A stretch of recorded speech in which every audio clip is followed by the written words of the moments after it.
हम आपसे गुजारिश करते हैं कि इस चैनल को आप जरूर सब्सक्राइब करें और अपने फ्रेंड्स के साथ इन वीडियोस को जरूर शेयर करें ताकि अहले बैत का पैगाम अपने बुजुर्गों को आइडियल बनाना पड़ेगा।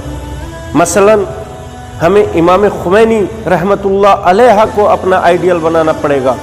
हमें ये देखना पड़ेगा कि इमाम खुमैनी रहमतुल्लाह अलैह ने कुरान से कितना फ़ायदा उठाया है। इमाम खुमैनी रहमतुल्लाह अलैह कुरान करीम के बहुत बड़े अकीदतमंद इंसान थे।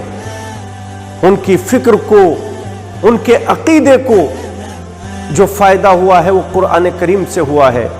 क्यों, किस वजह से? इस वजह से कि कुरान करीम फ़कत और फ़कत उनके इल्म तक ही महदूद नहीं था, बल्कि जिस कुरान को उन्होंने सीखा था उसे सीखा नहीं था, उसे सिर्फ पढ़ाई नहीं था बल्कि अपने दिल में भी उतारा था और आज़ा व जवारे के जरिए उस पर अमल भी किया था। इसी वजह से इमाम खुमैनी फरमाते थे कि ये जो कुरान करीम में फिरऔन और मूसा के किस्से हैं, नमरूद और इब्राहिम के किस्से हैं, ये फकत किस्से सुनाने के लिए नहीं है बल्कि ये बहुत बड़ा पैगाम देने के लिए हैं। ये पैगाम देना चाहते हैं कि हर जमाने के मुजाहिद इंसान को, हर जमाने के इंसाफवर इंसान को जालिम इंसान का मुकाबला ऐसे ही करना चाहिए कि जैसे इब्राहिम और मूसा ने अपने जमाने के जालिमों का मुकाबला किया है। इसी वजह से कुरान करीम को इमाम खुमैनी कितना पढ़ते थे। इमाम खुमैनी कुरान करीम को इस कदर पढ़ते थे कि अगर नमाज शब के लिए उठते थे तो कुछ देर कुरान करीम की तिलावत किया करते थे। इमाम खुमैनी के सब टाइम टेबल मुअय्यन थे और इस तरीके से टाइम टेबल मुअय्यन थे कि एक काम के अंजाम देने की वजह से कोई दूसरा काम खराब नहीं हुआ करता था। बस इंसान को ऐसा ही होना चाहिए।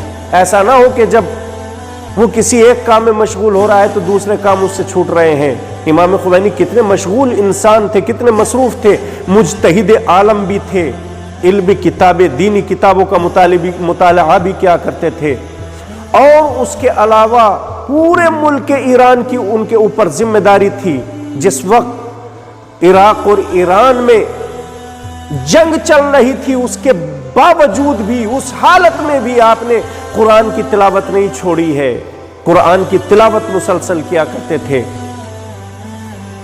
अगर जर्रा बराबर भी टाइम मिल जाया करता था इमाम खुमैनी को तो कुरान करीम आप हाथ में लेकर पढ़ने लगा करते थे। यहां तक कि अगर दस्तरखान बिछ रहा है और दस्तरखान बिछने में उन्हें कुछ टाइम मिला है तो वो इतनी देर में कुरान उठाकर पढ़ने लगा करते थे।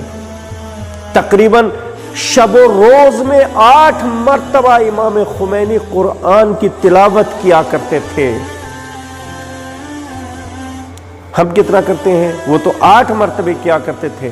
इसी वजह से जिस वक्त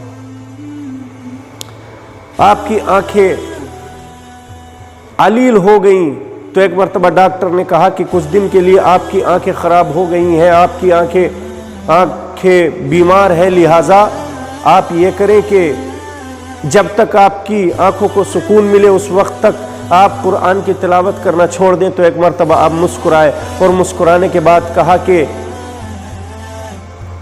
ये कुरान करीम की तिलावत ही के लिए तो आंखें हैं, अगर कुरान करीम की तिलावत ना होगी तो आंखों का क्या फायदा होगा।